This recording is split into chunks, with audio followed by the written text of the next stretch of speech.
महारानी जानकी कुंवर महाविद्यालय बेतिया के हिंदी विभाग तथा समभाव साहित्यिक संस्था के संयुक्त तत्वावधान में गीतों के राजकुमार कविवर गोपाल सिंह नेपाली के जयंती समारोह के अवसर पर वर्तमान साहित्य और गोपाल सिंह नेपाली विषयक संगोष्ठी के माननीय अध्यक्ष, इस महाविद्यालय के चहुमुखी विकास को संकल्पित प्रधानाचार्य जी, कवि, साहित्यकार, विद्वान, छात्र छात्राएं और समाचार माध्यमों के विशिष्टजन, मैं इस दोनों संस्था को इसलिए साधुवाद करना चाहता हूं कि आपने एक भूली बिसरी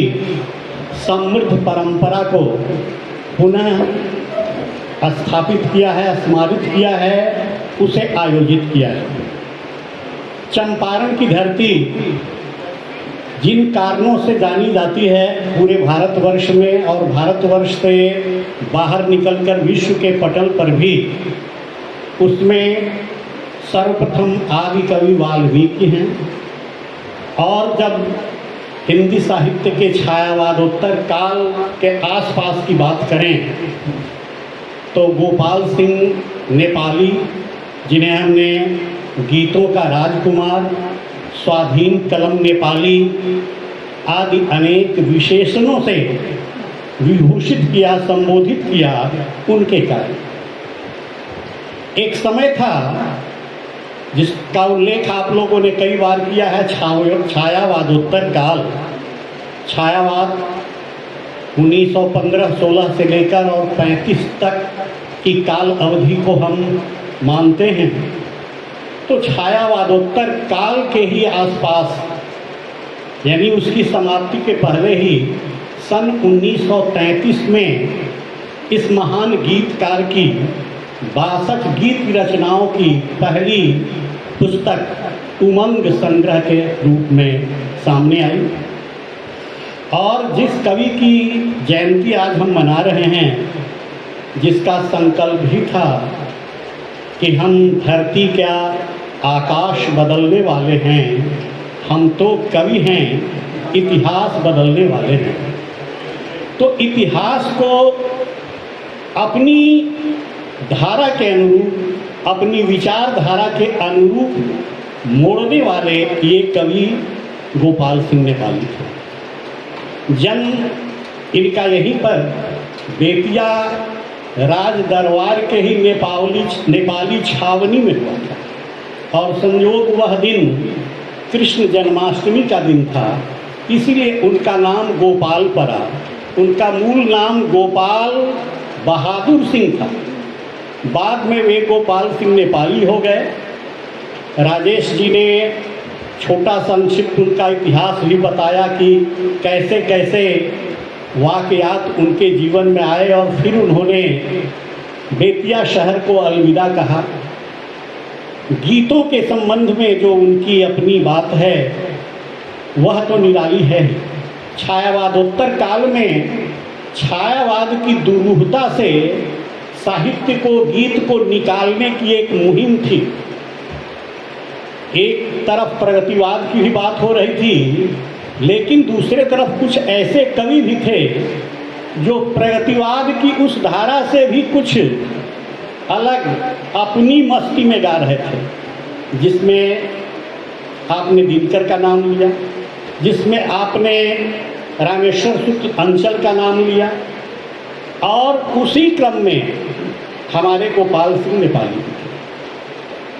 जैसा कि कहा जाता है कि जब उन्होंने काशी हिंदी विश्वविद्यालय के सभागार में पहली बार अपने गीत का पाठ किया तो उस सभागार के लोग आश्चर्यचकित हो गए कि इतनी कम उम्र का एक कवि कविता की उस ऊंचाई पर है, स्वर की उस ऊंचाई पर है, साधना की उस ऊंचाई पर है। और उस सभा में सुनने वालों में हजारी प्रसाद द्विवेदी जैसे अपने समय के दिग्गज समीक्षक, आलोचक और साहित्यकार थे। तो ऐसे थे गोपाल सिंह नेपाली जी।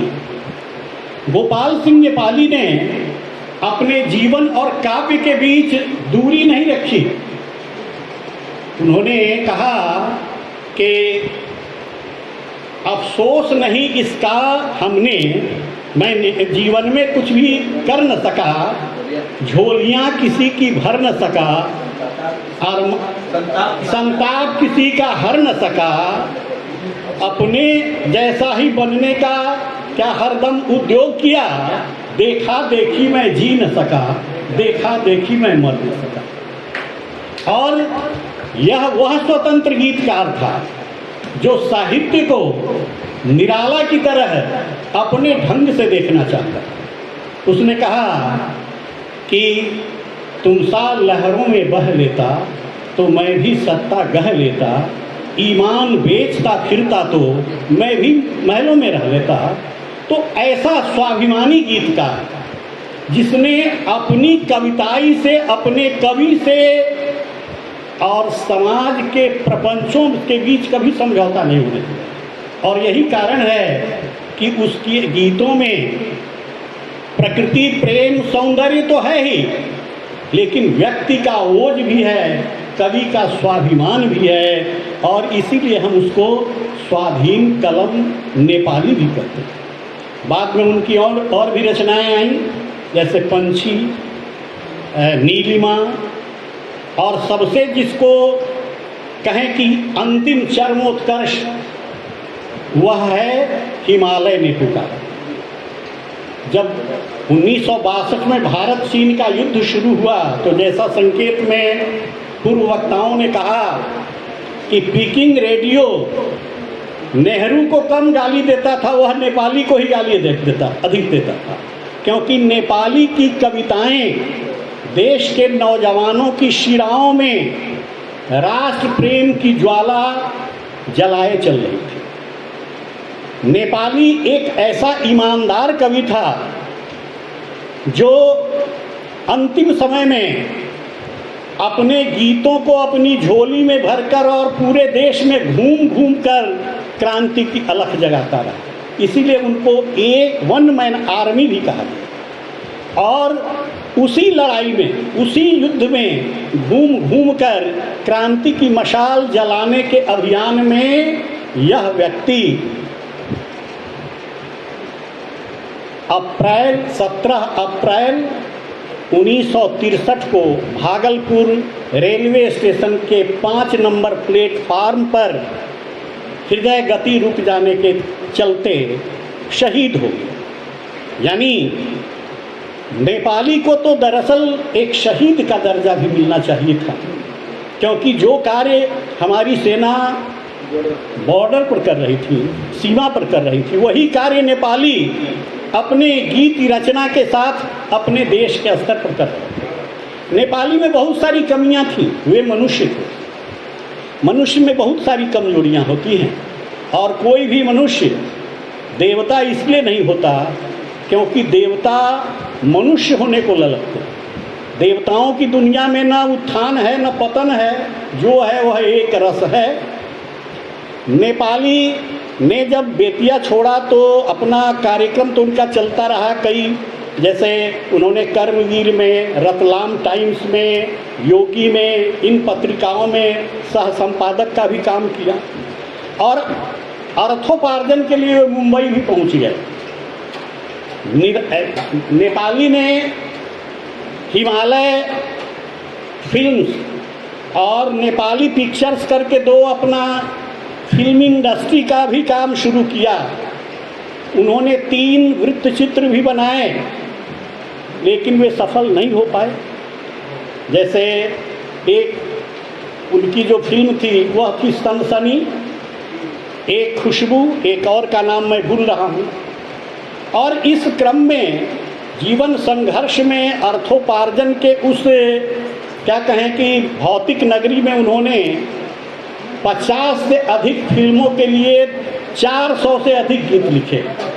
नेपाली के 400 से अधिक गीत हैं, और नई पीढ़ी को शायद कम ज्ञात हो उस बात के संबंध में कि सन 2008 में जो स्लम डॉग मिलियनियर फिल्म बनी थी, उसमें उनके ही गीत दर्शन दो घनश्याम नाथ मोरी अखिया प्यासी रे को सूरदास का बता दिया गया।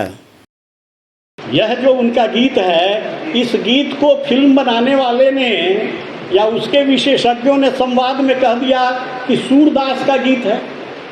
इस पर गोपाल सिंह नेपाली के पुत्र नकुल सिंह ने एक मुकदमा भी 5 करोड़ की मानहानि का दायर कर रखा है कोर्ट में, और जिसमें उन्होंने कहा कि मेरे पिता को एक तरह से उनके गीत को दूसरे के नाम पर प्रचारित करके उनकी मानहानि की गई है, इसलिए उसमें 5 करोड़ का हर्जाना, और जब तक मामले का निष्पादन नहीं होता है तो 20 या 30% ब्याज की दर से वह राशि निर्णय के समय मिले। और नेपाली की यह धरती है, हम गर्व से कहते हैं कि हम नेपाली के शहर के हैं, नेपाली की मिट्टी के हैं। तो निश्चित रूप से नेपाली का कद एक गीतकार के रूप में, एक साहित्यकार के रूप में, एक व्यक्ति के रूप में कितना बड़ा होता है, इसका अंदाज इसी से लग सकता है कि भारत की नीति थी या नेहरू जी की नीति थी, पंचशील की नीति। हम कबूतर उड़ाते थे, शांति दूत थे, शांति दूत नेहरू का भारत, ऐसा कहा जाता था। लेकिन नेपाली ने कहा कि तुम उड़ा कबूतर अंबर में, संदेश शांति का देते हो, कुछ क्या चिट्ठी लिख देते हो जब कुछ भी गड़बड़ सुनते हो।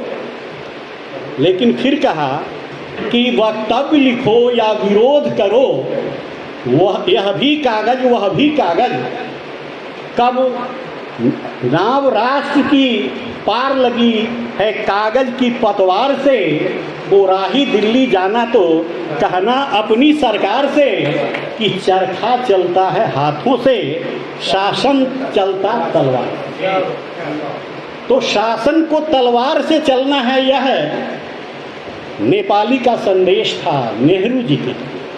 जिस समय दिनकर भी नेहरू पर लिख रहे थे, परशुराम की प्रतीक्षा आ गई थी 1962 में, और उन्होंने कहा कि गर्दन पर किसकी लाश वीर ढोते हो, शोणित से यह किसका कलंक धोते हो। एक हारा हुआ हमारा सिपाही फौजी मैदान में खड़ा है, लथपथ है लहू से, कवि उससे पूछता है कि तुम कैसे हार गए जी, तुम तो इस वीर देश के सैनिक हो।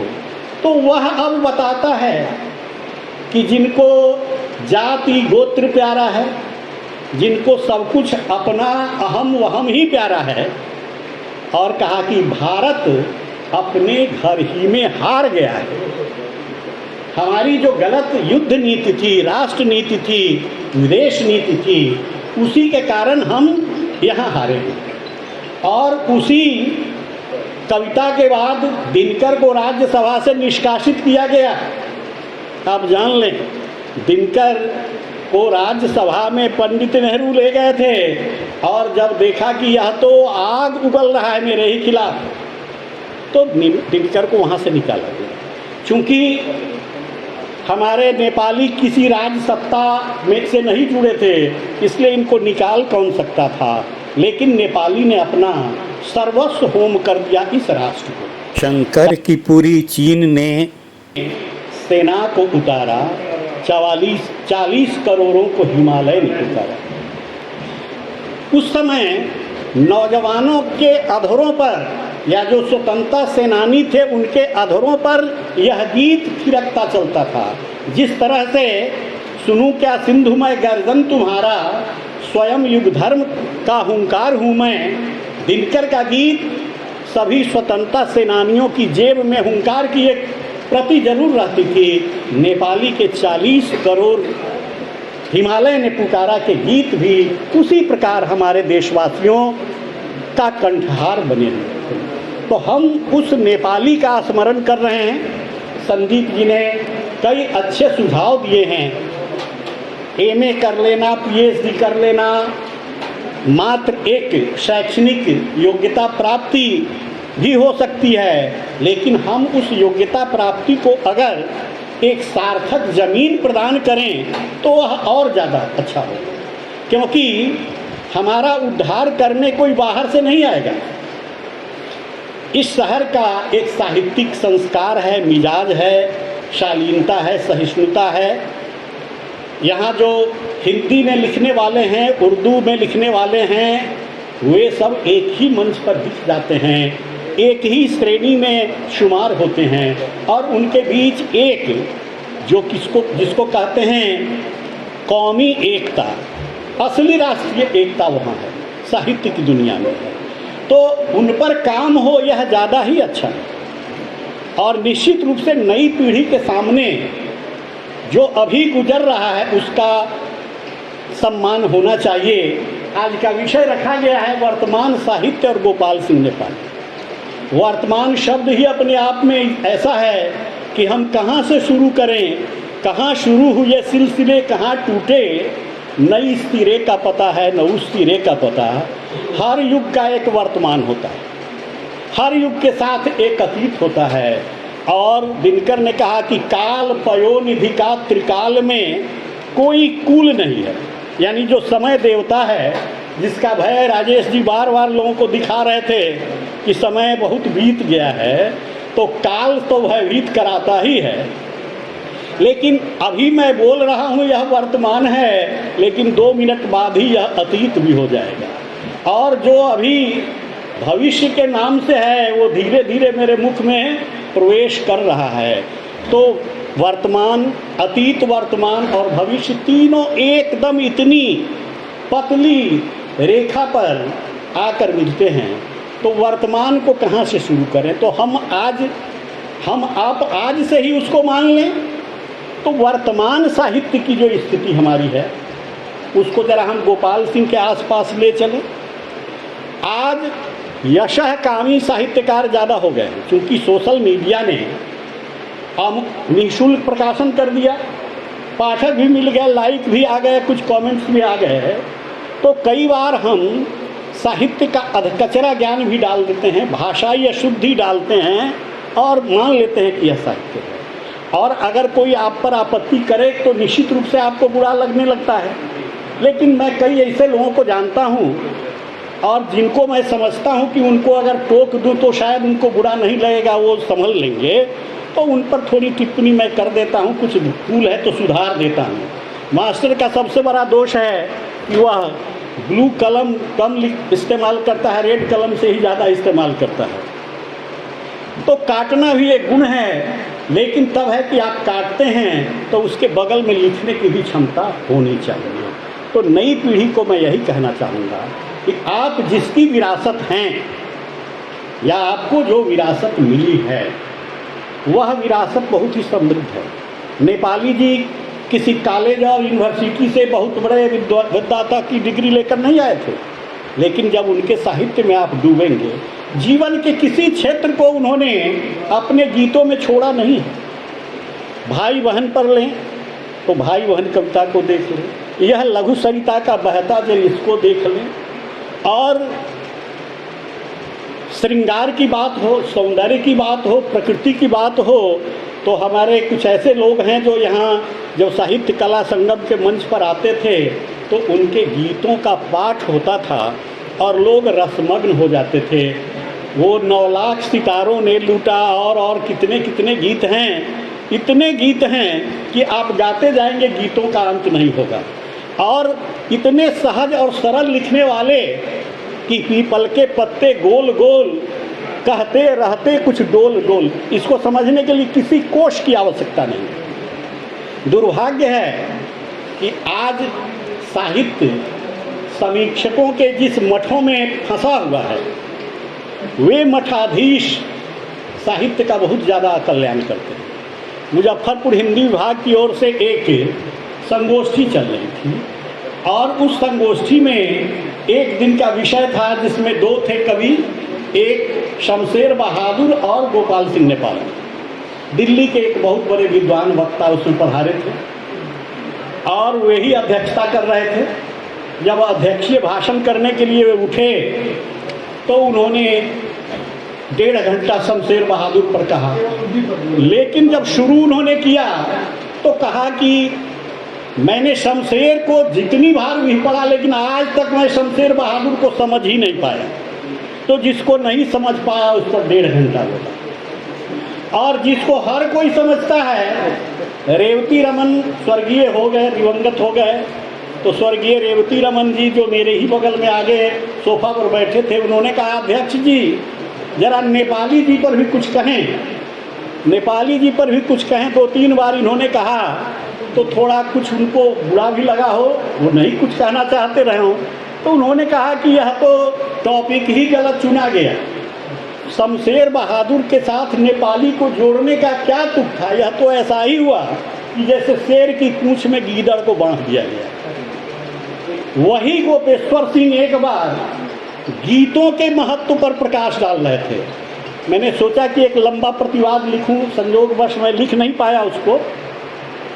एक बार उन्होंने नलिन बिलोचन जी पर भी कुछ लिखा था और मैंने एक लंबा आलेख नलिन जी पर लिखा, और उनके आलेख को भी उसमें ये करते हुए तो उन्होंने दबे स्वर से उसकी तारीफ भी की।